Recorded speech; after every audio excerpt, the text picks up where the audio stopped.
आप सबको जय मसीह की। प्रभु के मधुर नाम में मैं आप सबका स्वागत करती हूँ। मैं प्रभु का बहुत धन्यवाद देती हूँ कि आज उन्होंने ये मौका दिया कि मैं फिर से प्रभु के वचन को लेके आपके सामने आ सकूं। जो वचन प्रभु ने हमें दिया है वो बहुत अनमोल है, क्योंकि यही वचन है जो हमारे जीवन का आधार है, जिसे हम कह सकते हैं कि foundation of the Christian life. तो प्रिय भाइयों और बहनों, आज के इस वचन में प्रभु ने जो मुझे दिया है वो हमारे मसीही जीवन का आधार है, जिसे कहना चाहिए कि एक फाउंडेशन है। और ये फाउंडेशन है उन 3 पिलर्स के ऊपर। आप सब जानते होंगे कि पिलर्स क्या है, पिलर्स का मतलब क्या होता है। हम सब जानते हैं कि जो पिलर है वो एक खंबे को कहा जाता है। खंबा लकड़ी का हो सकता है, खंबा लोहे का हो सकता है, खंबा सीमेंट का भी बनाया जाता है। तो इन सब चीजों में हम ये देखते हैं कि जो खंबा है वो उसका काम क्या है। उसका काम है उस इमारत को, उस बिल्डिंग को मजबूती देना। जैसे कि आप सबने देखा होगा, आजकल घर बनते हैं, अपार्टमेंट्स बनते हैं, पहले पिलर्स खड़े किए जाते हैं और फिर उनमें दीवारें लगाई जाती हैं। तो ये जो पिलर्स हैं वो हमारे जीवन में भी बहुत मायने रखते हैं, और एक मसीही के जीवन में तो पिलर बहुत मायने रखता है, क्योंकि ये जो 3 पिलर्स जिनके बारे में आज मैं आपको बताने जा रही हूँ वो 3 पिलर्स हैं। सबसे पहला है फेथ, उसके बाद है होप, और उसके बाद है लव। फेथ यानी विश्वास, होप यानी आशा, और लव यानी कि प्रेम।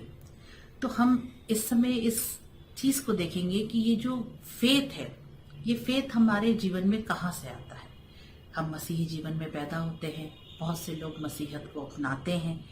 तो ये विश्वास जो है ये हमारे जीवन में उस चीज को जन्म देता है। जब हम किसी चीज पे विश्वास करते हैं तो वो हमें ये बताती है कि प्रभु यीशु मसीह आज भी जिंदा है। सबसे बड़ा विश्वास तो हमारा ये है कि जब हम ये महसूस करते हैं और इस बात को क्लेम करते हैं कि हमारा परमेश्वर जिंदा परमेश्वर, ये हमारा विश्वास है और हमें इस विश्वास पे आगे बढ़ना है। आइए हम कुछ आयतों के द्वारा इसको देखेंगे। आइए हम निकालते हैं रोमियो उसका 10वां अध्याय और उसकी 17वीं आयत। यहाँ इस प्रकार लिखा है, अतः विश्वास सुनने से और सुनना मसीह के वचन से होता है।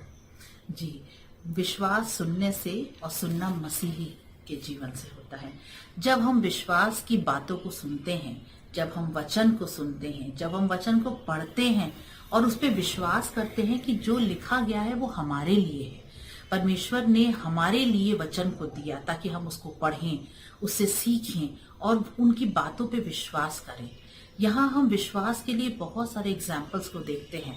विश्वास जो एक व्यक्ति को मजबूत खंबे के समान बनाता है, विश्वास जिसके ऊपर हमारी इमारत खड़ी होती है, हमारा जीवन निर्भर करता है। हम विश्वास के ही द्वारा अपने आप को ये कहते हैं कि हम मसीही हैं, क्योंकि मसीह ने तो हमें चुन लिया, लेकिन हमारा उद्धारकर्ता हमसे ये चाहता है कि हम उस पर विश्वास करें। जैसे लिखा है वचन में कि यदि तू राई के दाने के बराबर भी विश्वास करे तो तू पहाड़ से कहेगा कि हट जाए तो वो अपनी जगह से हट जाएगा। क्या आप जानते हैं पहाड़ हटता है? पहाड़ नहीं हटता, वो परेशानियां हटती हैं, वो तकलीफें हटती हैं। यहाँ हम 2-3 एग्जाम्पल्स को देखेंगे। यहाँ हम देखते हैं सबसे पहले अपने यीशु मसीह की माता मरियम को। मरियम ने विश्वास किया स्वर्गदूत की उस बात पे कि तू एक पुत्र जनेगी और तू उसका नाम यीशु रखना, वो पवित्र आत्मा की ओर से होगा। हम सब इसकी डिटेल को जानते हैं कि प्रभु यीशु मसीह पवित्र आत्मा के रूप में हमारे जीवन में आए। मरियम ने विश्वास किया कि जो दूत ने उससे कहा है वो सही और सत्य है, क्योंकि परमेश्वर का दूत ये बात को कह रहा है। और परमेश्वर के दूत की कही हुई बात पे उसने विश्वास करके उसने वैसा ही किया जैसा कि एक विश्वासी को करना चाहिए। इसी प्रकार से हम जोसेफ के विश्वास को, यूसुफ के विश्वास को भी देखते हैं। इसी तरह दूत ने स्वप्न में आके यूसुफ से भी कहा और यूसुफ ने भी विश्वास किया। अब यहाँ हम देखते हैं कि विश्वास इतना अटल था, दूत की बात को विश्वास मजबूती से उन लोगों ने लिया। और यहाँ हम देखते हैं कि विश्वास की बल पे आज यीशु मसीह हमारे बीच में जिंदा है। मरियम के द्वारा वो पैदा हुए और हमारे जीवन में आज जिंदा है, क्योंकि वो पवित्र आत्मा के द्वारा आए थे। यहाँ मैं जल्दी जल्दी आपको बताना चाहूंगी, यहाँ हम हन्ना के विश्वास को भी देखते हैं। आप सब जानते हैं हन्ना की कहानी को, किस प्रकार से वो एक दुखियारी थी, वो दुख में थी क्योंकि उसके पास कोई संतान नहीं थी, लेकिन उसका विश्वास था। वो पूरे विश्वास से आती थी और प्रार्थना करती थी, गिड़गिड़ाती थी, यहाँ तक कि याजक ने ये सोचा कि वो नशे में है और वो बुड़बुड़ा रही है, लेकिन वो प्रार्थना कर रही थी। वो अपने पिता से प्रार्थना कर रही थी उस विश्वास के साथ कि एक दिन वो उसकी प्रार्थना को सुनेंगे और वो प्रार्थना कबूल होगी। हम देखते हैं कि वो प्रार्थना कबूल हुई। एक दिन वो आया जब उसने एक पुत्र को जन्म दिया। ने जिस पुत्र को जन्म दिया वो एक महान भविष्यवक्ता बना। इसी प्रकार से हम नूह के विश्वास को भी देखते हैं।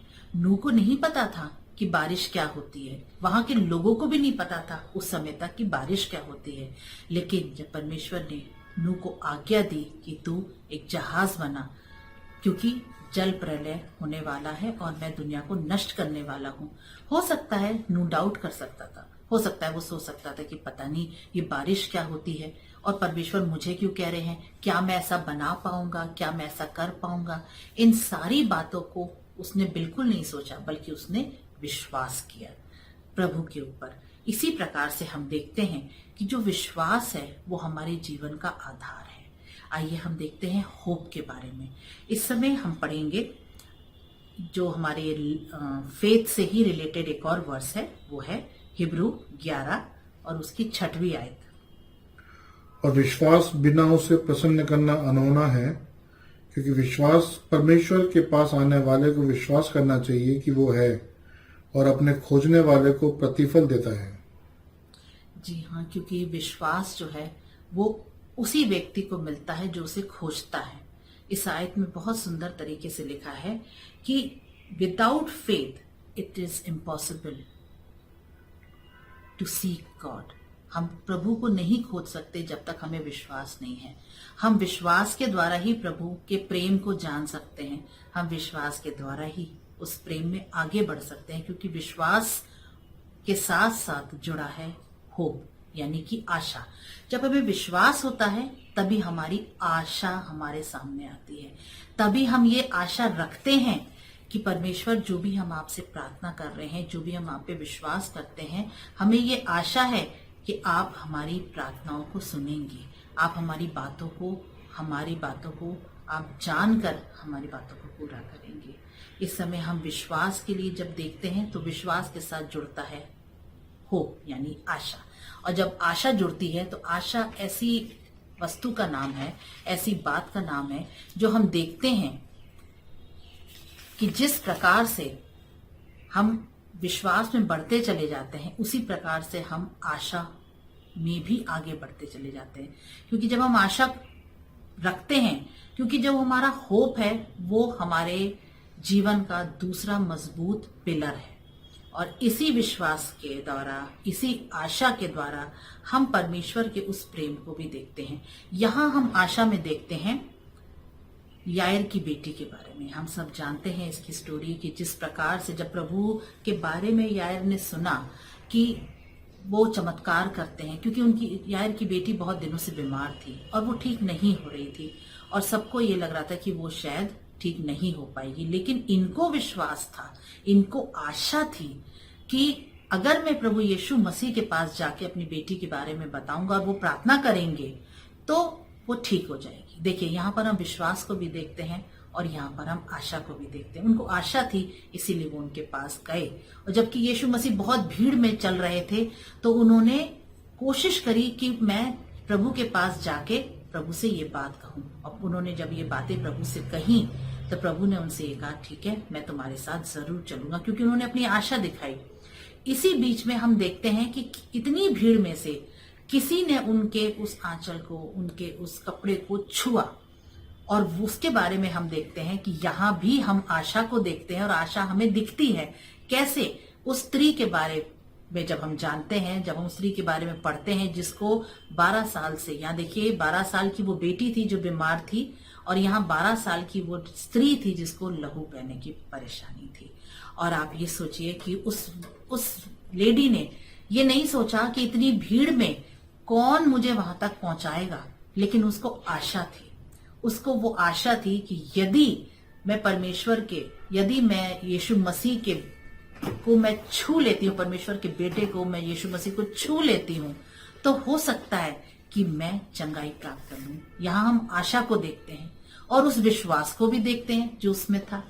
तो ये देखिए कि जब वो उसको छूती हैं, तो जैसे ही वो छूती हैं, यीशु मसीह कहते हैं कि मुझे किसने छुआ, क्योंकि उनके अंदर, चेले बोलते हैं कि प्रभु इतनी भीड़ है, आपको कैसे पता कि किसने छुआ, क्योंकि लोग आप पे गिरे जाते हैं। लेकिन यीशु मसीह ने बोला कि मुझे किसी ने छुआ है, क्योंकि मेरे अंदर से सामर्थ निकली है।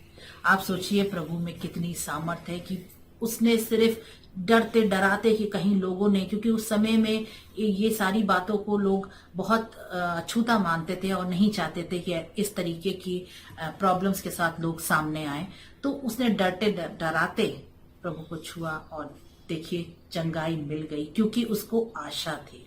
अब इस आशा को जब हम देखते हैं तो हम इसमें हन्ना के बारे में हमने देखा, हन्ना को आशा थी। हमने इसमें यायर की बेटी के बारे में देखा, हमने सुना कि उनको भी आशा थी। और आप ये देखिए, जब यायर की बेटी के बारे में हम देखते हैं तो इस आशा को, इसी के बाद जब ये इंसिडेंस हुआ कि जब वो स्त्री ने छुआ, इतने में ही दौड़ते दौड़ते यायर का एक सैनिक आके उससे कहता है कि मसीह को परेशान मत कर, प्रभु को परेशान मत कर, क्योंकि तेरी बेटी मर चुकी है और अब कुछ नहीं हो सकता। लेकिन प्रभु ने क्या उत्तर दिया, क्योंकि उन्हें आशा थी और प्रभु आशाओं को पूरा करते हैं। प्रभु ने कहा कि नहीं, वो मरी नहीं, वो जिंदा है और हम जाके उसे देखते हैं। और आपसे ये सोचिए कि जब वो उस बेटी के पिता यायर के साथ वो जाते हैं और जाके देखते हैं, तो लोग हंसी उड़ाते हैं, हंसी में कहते हैं कि अरे वो तो मर गई है, और ये कहता है कि वो जीवित है।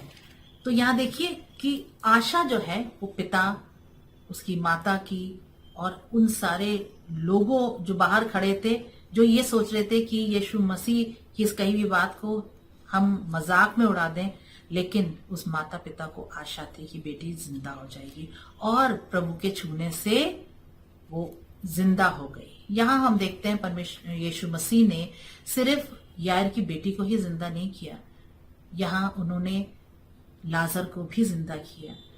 यीशु मसीह ने हर एक उस व्यक्ति को जिसने उस पे विश्वास किया, जिसने उस पे आशा रखी, उसे चंगाई दी और उसे ठीक किया। यहाँ तीसरा जो मसीही जीवन का पिलर है, जिसे हम कहते हैं खंबा, स्तंभ, वो है प्रेम। तो हमने अभी इन तीनों में से हमने दो को देखा, फेथ और होप, और अब हम देखेंगे लव को, जो कि प्रेम कहलाता है। प्रेम के बारे में जब हम देखते हैं तो परमेश्वर के प्रेम से बढ़ के तो कोई प्रेम है ही नहीं। परमेश्वर ने हमसे इतना प्रेम किया कि उन्होंने अपने उस इकलौते बेटे को दे दिया। हम गुनहगार थे, हमारे गुनाहों की खातिर यीशु मसीह ने अपनी जान दी, उस क्रूस पर अपनी जान दी। क्या हमारे बच्चों को जब जरा सी चोट लग जाए हम कितने परेशान हो जाते हैं। आप ये सोचिए कि परमेश्वर के उस बेटे को मारा गया, कोड़े मारे गए, उस पे थूका गया, बहुत कुछ हुआ, लेकिन परमेश्वर ने उस बेटे को दे दिया था ताकि हम नजात पाएं, हम उस चीज से छुटकारा पाएं।